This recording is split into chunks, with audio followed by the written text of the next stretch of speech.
It's summer, everyone. You know what that means? Yes, it's that magical time of the year to complain about the heat, and then complain about the cold, and then complain about the heat, and then complain about the cold, and then you die. And it's also the time for the Steam Next Fest. So, let me refresh you with some of the games I've tried during the event. Greetings, and welcome to this edition of Offhand and Offbeat dedicated to the Steam Next Fest June 2024. As always for the roundups, we do things in alphabetical order, starting with Ash and Adam's Gobsmacked. This is a cute little goblin FPS that embraces the uncontrollable gremlin nature of the gobos. The art design is great. It reaches a perfect midpoint between cartoonic abstraction and detail. This kind of simple graphics helps a lot to deal with my rig when it gets particularly rowdy during summer. You're doing great, buddy. Keep it up. The main gameplay loop revolves around quick fights in small arenas, jumping, climbing, and kicking around various spots until victory, with a celebratory gold rush at the end. The gold gathered can be immediately used for temporary buffs, or stored in a safe to be spent later on permanent upgrades. You can't enable it though. Considering its roguelite nature, shop, and relatively weak constitution of the gob, it's clear that this is designed for playtimes of up to an hour. I am afraid they can fall easily into a repetitive grind, but I am optimistic, and I came out from the demo wanting more of it. Next, Beacon of Neyda. Kingdom 2 Crowns-like game. As such, it has a focus on defending a core structure from ever-increasing hordes of enemies. However, here, the protagonist can shoot, pick resources, and build structures, so it's more involved. The setting is based in a futuristic, post-apocalyptic world with killer robots, which helps it to distinguish itself from others. Another neat aspect of Beacon of Nvidia is that there are elevators leading to underground tunnels where you can find items and lore bits, assuming you can open the doors. No matter the imaginary universe, nothing can save you from software updates. Also watch out for the robot hordes, sneaky gits can take you by surprise. Personal unsatisfactions include the lack of a map. That telescope at the top does not cut it. The control scheme not optimized for mouse and keyboard. Why use O and P for the left and right for menu navigation when the arrow keys are right there? And the fact I could not issue any command to my drones, either because you can't, they're automatic, or it's a mistake on my part for not fully understanding the subtle controls. If it's the last case, I do wish for them to be made more explicit. Apart from these irks, this looks promising, and an easy addition to my wishlist. Next, Byte the Bullet. A 2D platformer about an antivirus trying to free up an infected PC. I classify Byte as the comfort food of the retro gamer. To elaborate, it's a product that doesn't aim to create something new, and instead wants to satisfy the desires of the older folks, fulfilling the fantasy of what they think older games were like, while adding some modern quality of life features. Therefore, games such as these tend to have tight controls, lots of references, a great degree of polish, no complex stories usually leaning towards comedies, and some tricks to make them unique and not a complete carbon copy. What a terrible night to have a curse. Actually, it's high noon. The sun just shines black here. However, one thing bringing it down and something I loathe about this type of games in general is the artificial difficulty. Case in point, you can shoot upwards or in diagonal. You can't even duck. It will be appreciated in the Castlevania style sequence. There are good aspects, but I do hope the devs improve it for the final release. Next, Crab God. The ancient crab god is fading. What, is going to the store to get some milk? Anyway, I wasn't expecting much from this, and yet, I came out positively impressed. This game can be categorized as a more refined Kingdom 2 Crowns type of tower defense. Instead of using coins, the player uses fate, which is generated by Whisper crabs, and must pick it up manually, with the mouse cursor. Crabs can specialize in 5 roles: hunters, gatherers, gardeners, builders, and the aforementioned worshippers. Instead of having a singular map that expands over time, it's stage-based, progressing once gathered enough food, which is then fed to the crabs who, once reach the threshold, level up and gain passive traits. Worth of note is the role of the gardeners, who grow the plants that can both distract the incoming parasites and attract the local fauna in your help. I suspect that this game was made by marine biologists, No other way to explain the detailed encyclopedia. Still, from nothing, I got an actually nice experience, and something I'm actually looking forward to. Next, EcoGnomix. Bizarre premise and even more bizarre gameplay. A colony of gnomes decides to reach the bottom of a cave system to dig up a treasure. This translates into the two main gameplay loops. A 7 moves turn-based scavenging and management game. Scavenging because the gnome expedition has to gather the resources on the unstable crumbling terrain levels using the various gnomes with their specializations. Hunters gather food, lumberjacks gather lumber, cooks refine food, etc. This scavenging is both for the short term, as running out of food will anger the storm of bats and make the gnomes retreat.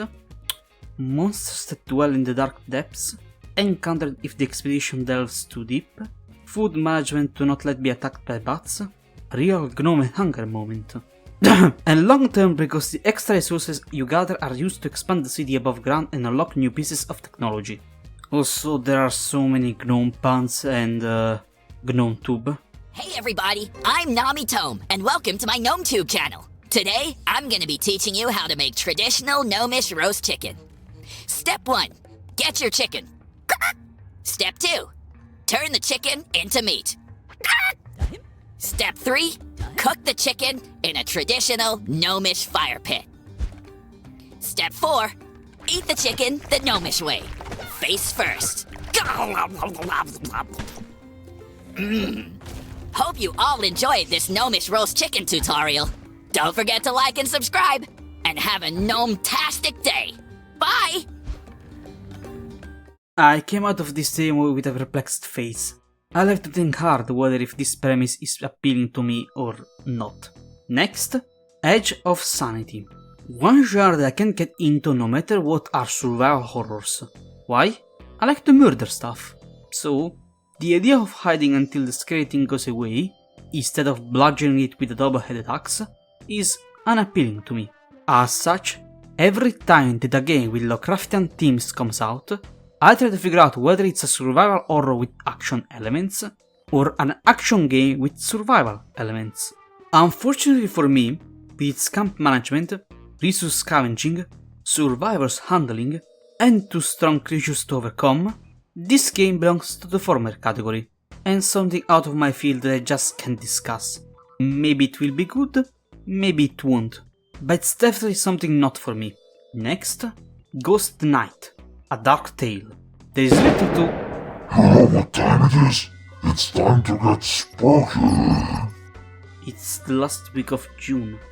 You mean it's almost the 4th of July? Then it's time to get spooky. The freedom way. There is little to say.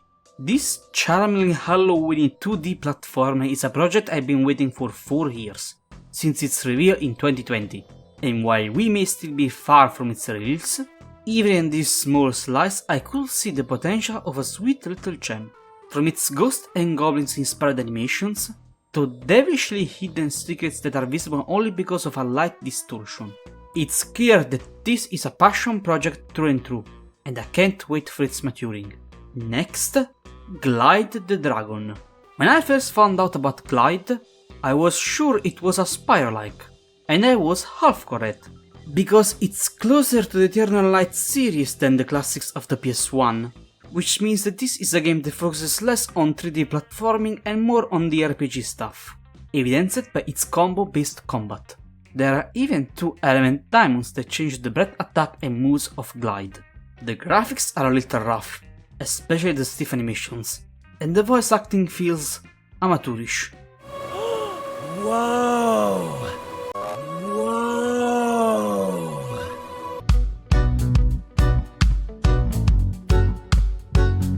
As a matter of fact, the whole package is slightly off. Then again, this is merely a proof of concept. Even the Kickstarter was open just a few days ago, so we still have much to see. I hope to give it a second good look at a successive festival, once it receives a bit more polish closer to the final vision. Next, Jump 4. This is a puzzle platformer where you have only one button, and a limited amount of jumps.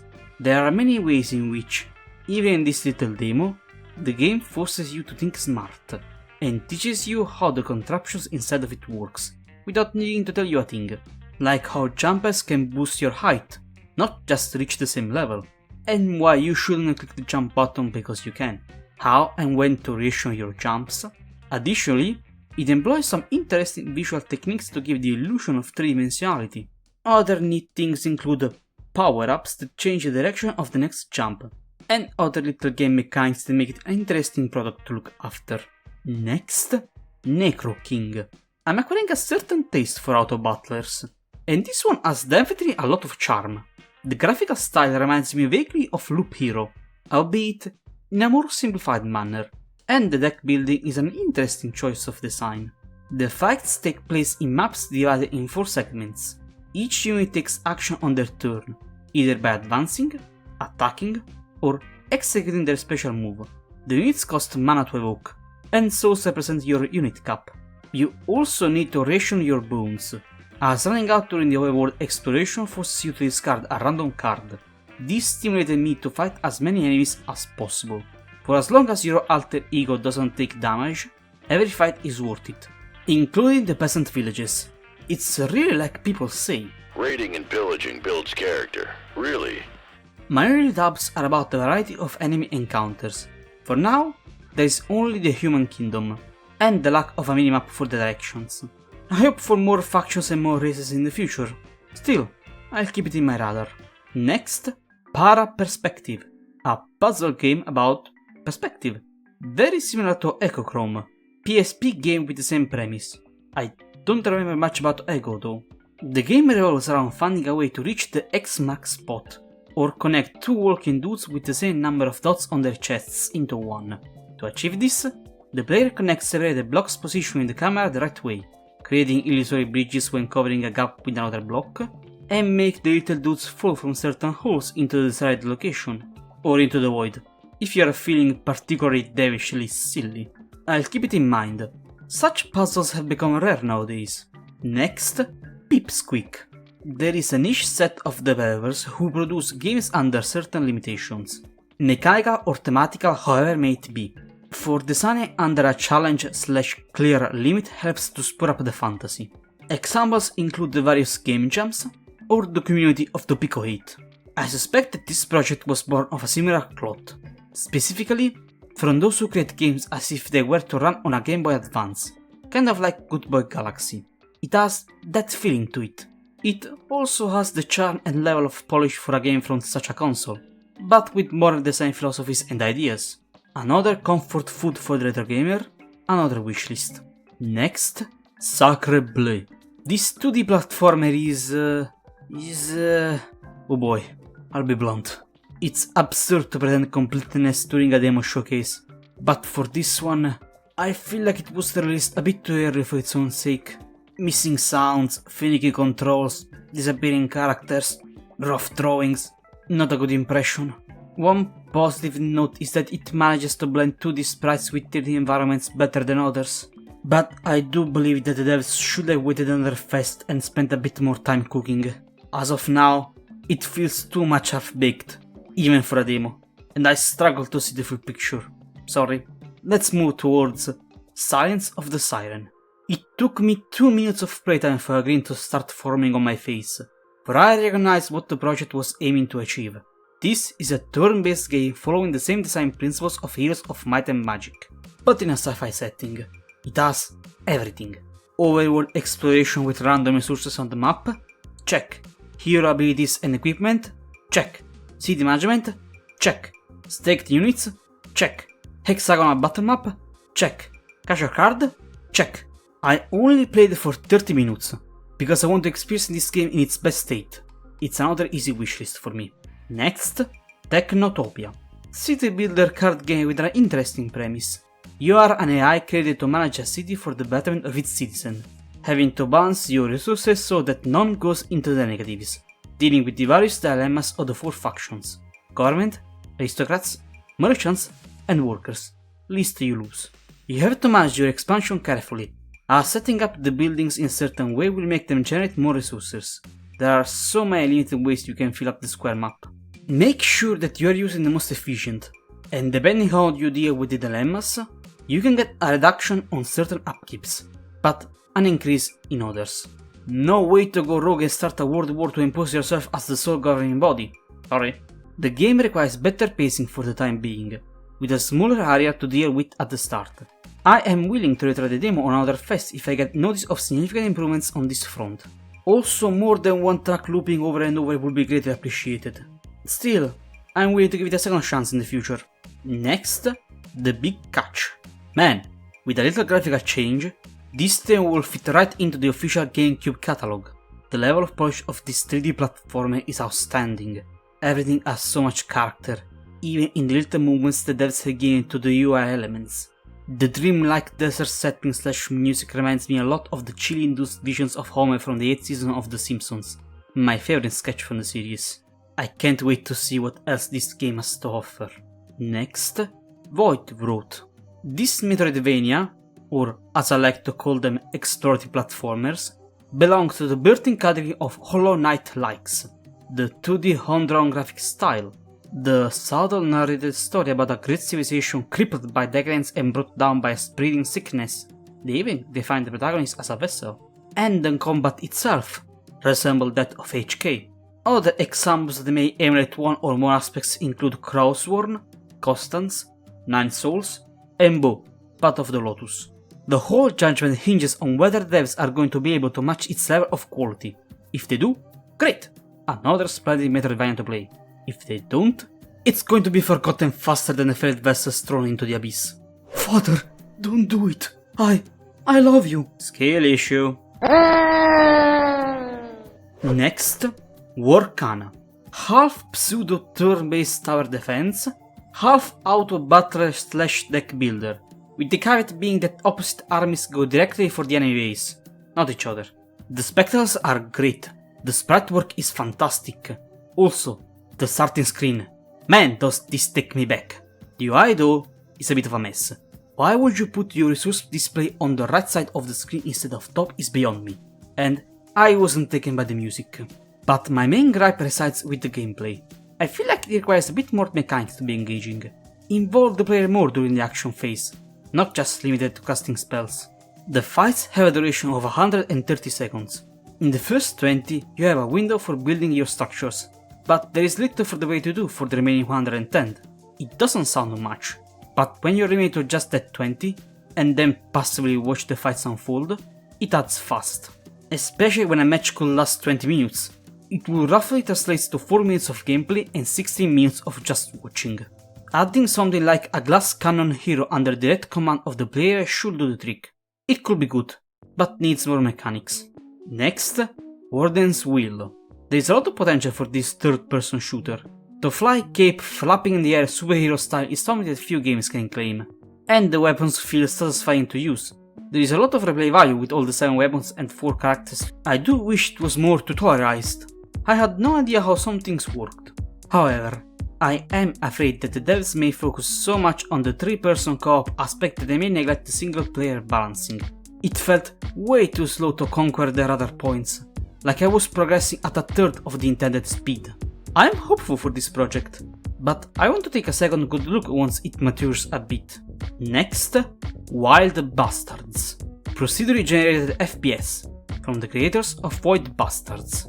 I like the neon / Wild West / sci-fi setting. It's not something you see every day. The shooting requires way more attention than I imagined. I was not expecting for my characters to be this slow moving. The enemies so accurate, and the fact they used bugs constantly to make their presence known. The unique abilities for the characters are interesting.